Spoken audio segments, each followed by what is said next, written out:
प्रागैतिहासिक काल, इतिहास का ऑब्जेक्टिव। मानव माता किसे कहा जाता है? लूसी को कहा जाता था। ठीक है, अगला प्रश्न बताना है कि मानव जाति का पालना जो कहा जाता था किसको कहा जाता था? किस महाद्वीप को? अफ्रीका महाद्वीप को, क्योंकि सबसे पहले मानव का साक्ष्य जो है ना वही महाद्वीप से मिला था। ठीक है, और मानव का जन्म स्थली अगर पूछा जाए, माना जाता है कि जीवन मतलब इस विश्व में धरती पर सबसे पहले मानव की प्रजाति या मानव का जन्मस्थली किस द्वीप को माना जाता है? तो आंसर क्या जाएगा? वही अफ्रीका महाद्वीप हो जाएगा। ठीक है, अगला प्रश्न बताना कि आधुनिक मानव के हाल का पूर्वज कौन है?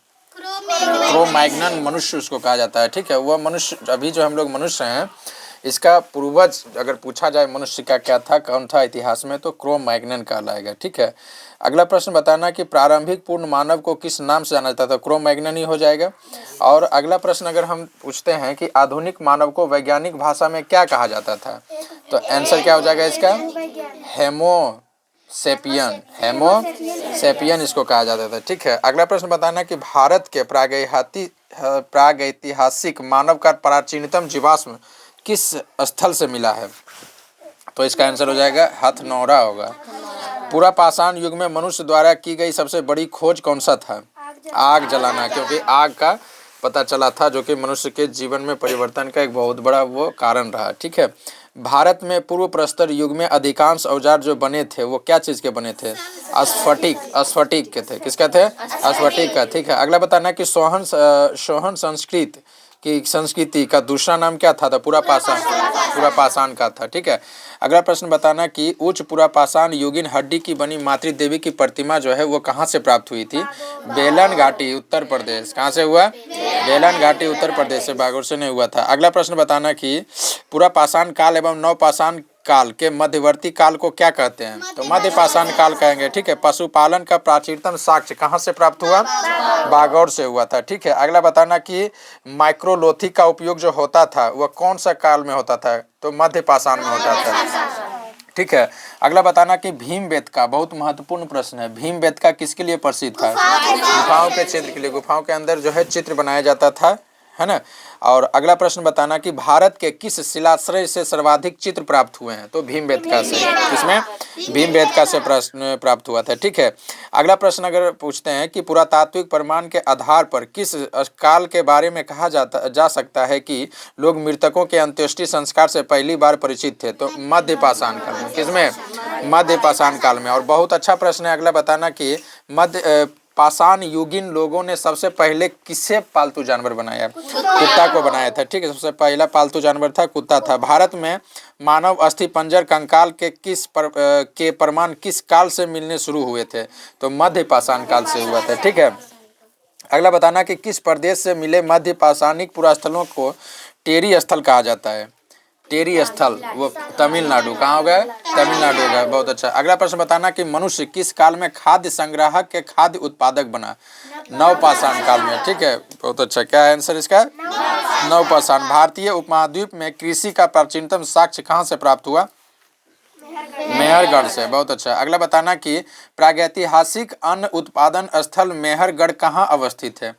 किस नदी के किनारे अवस्थित है? तो हाँ, बोलो बोलो। बोलन नदी के किनारे। कहाँ से है? बोलन नदी। मानव द्वारा सर्वप्रथम प्रयुक्त जो अनाज था वह कौन सा अनाज था? गेहूं था। ठीक है, अगला बताना कि भारतीय उपमहाद्वीप में धान की खेती का प्राचीनतम साक्ष्य किस पुरातात्विक स्थल से प्राप्त हुआ है?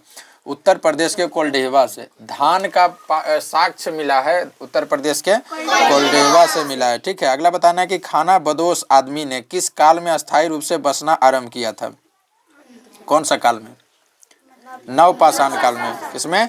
नवपाषाण काल में। ठीक है, अगला बताना कि नवपाषाणिक पुरास्थल से गर्त निवास का प्रमाण कहाँ से मिला था? गर्त निवास, नीचे गड्ढा किया हुआ रहता था। नवपाषाण काल के समय में गर्त निवास का स्थान, यानी गर्त मतलब लोग नीचे गड्ढे बना करके जो निवास करते थे अंडरग्राउंड बना करके, वह कौन सा जगह से? तो वह ब्रुज होम से। कहाँ से? ब्रुज होम से मिला। गंगा के मैदान में। ठीक है, मानव बस्ती का प्राचीनतम अवशेष कहाँ मिला है? गंगा घाटी के कालपी में। कहाँ से? कालपी में। बहुत अच्छा। अगला प्रश्न बताना कि भारत में कुछ क्षेत्रों में लोग जमीन के अंदर गड्ढों में जो रहते थे, ठीक है, और इस बात का संकेत किस खुदाई से मिलता है? तो कश्मीर के खुदाई से, ठीक है। अगला प्रश्न बताना कि राख के टीले का किस क्षेत्र की नवपाषाणिक संस्कृति से संबंधित है? दक्षिण भारत से। बहुत अच्छा, क्या है आंसर इसका? दक्षिण भारत। मानव शवाधानों में कुत्ते दफनाए गए थे, कहाँ प्राप्त हुआ इसका जानकारी? ब्रूज होम में। मानव जब दफनाया जाता था ना तो उसके साथ कुत्ते को भी दफनाया जाता था, ठीक है, ये प्रथा था। तो ये इसका साक्ष्य मिला है ब्रूज होम से, ठीक है। अगला बताना कि चाक का आविष्कार जो कि मानव की तकनीकी प्रगति का एक महत्वपूर्ण आविष्कार माना जाता है, लेकिन प्रश्न बताना है कि यह जो चाक का आविष्कार हुआ था वह किस काल में हुआ था? तो नवपाषाण काल में हुआ था, ठीक है। चाक का आविष्कार नवपाषाण काल में हुआ था। मानव शवाधानों में कुत्ते, ये तो ब्रूज होम से पता चला था। अगला प्रश्न बताना कि मानव शवाधानों में मानव का जो है था ना शवाधानों में, यानी मानव के साथ कुत्ता दफनाने का तो साक्ष्य मिला है ब्रूज होम से, लेकिन कहीं कहीं मानव के साथ बकरी को भी दफनाया जाता था, तो इसका साक्ष्य कहाँ से मिला?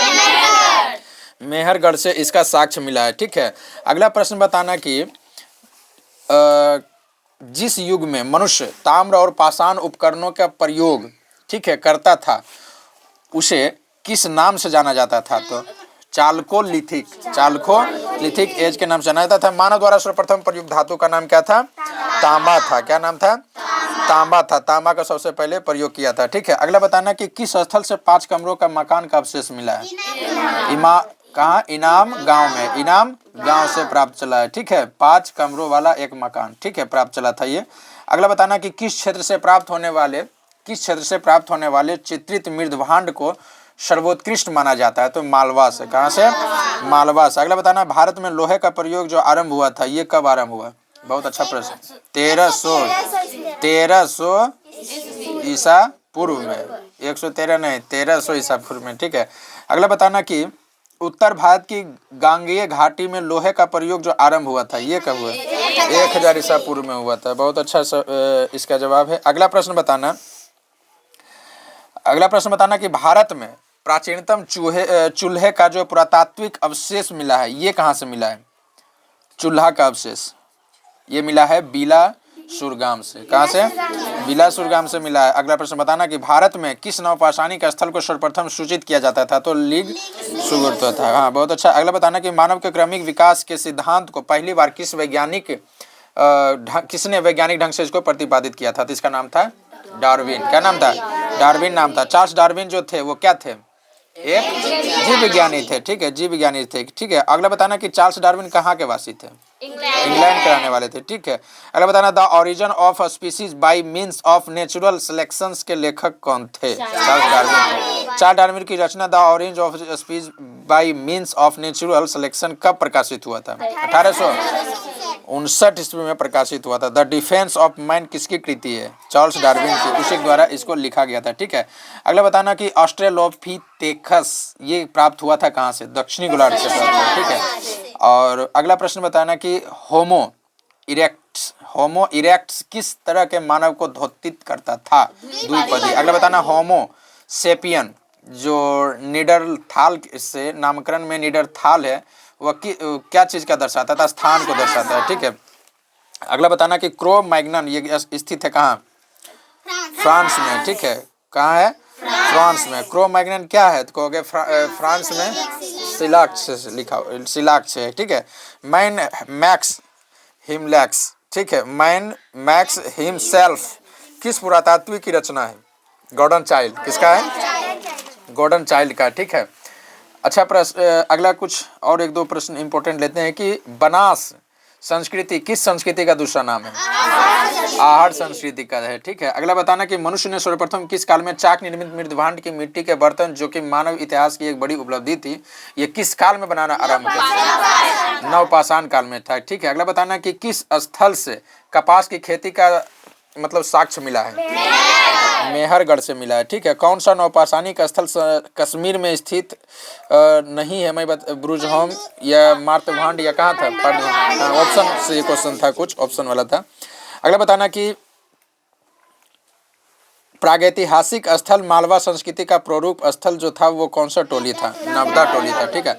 नवदा टोली का उत्खनन किसने किया था? HD Sankalia, HD Sankalia.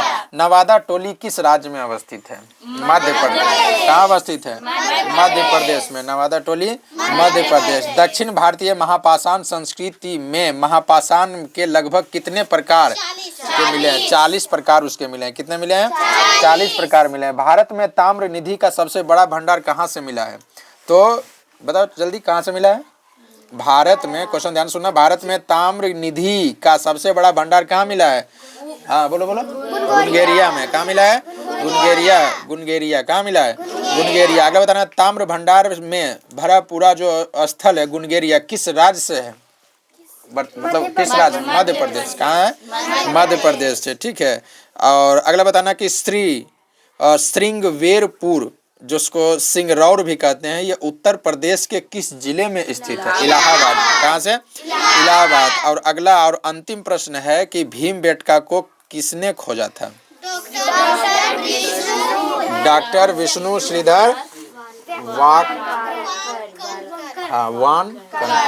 ठीक है, वाकनकर इसका, वानकणकर नहीं, डॉक्टर विष्णु श्रीधर वाकनकर। ठीक है, तो ये था 3 से टॉपिक से। अब हम लोग चौथा टॉपिक में, जब हड़प्पा सिंधु सभ्यता, इसको याद करना है, फिर सुना जाएगा एक साथ। ठीक है, तो सभी बच्चे बहुत अच्छे से याद किया, थोड़ा सा और मेहनत करने की जरूरत है। Thank you.